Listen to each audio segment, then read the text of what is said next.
नमस्कार. बारामती दोस्त वार्ता यूट्यूब चॅनलमध्ये आपले मनपूर्वक स्वागत आहे.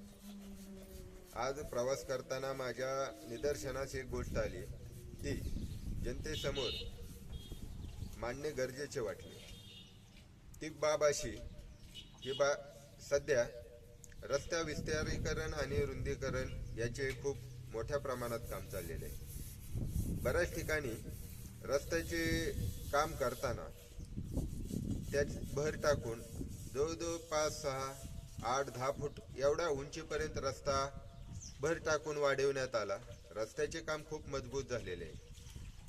हे होत असताना बऱ्याच ठिकाणी रस्त्याला क्रॉसिंग करणाऱ्या विद्युत वाहक तार आहेत. म्हणजे रस्त्याच्या एका बाजूहून दुसऱ्या बाजूला खांबावरून तारा क्रॉसिंग करण्यात आलेले असतात. रस्त्याची उंची वाढली परंतु त्या खांबावरील विद्युत वाहक तारांची उंची कायमच राहिली. म्हणजे त्याच्यामुळे होतंय असं की रस्त्यावरून अवजड वाहनांची जेव्हा वाहतूक असते तेव्हा अवजड वाहनाचे त्या तारांमध्ये गुंतण्याचे प्रमाण वाढलेले आहे. कारण काय, तर रस्त्याची उंची वाढली परंतु पहिल्या तारांची जी उंची आहे, खांबांची उंची ती कायमच आहे.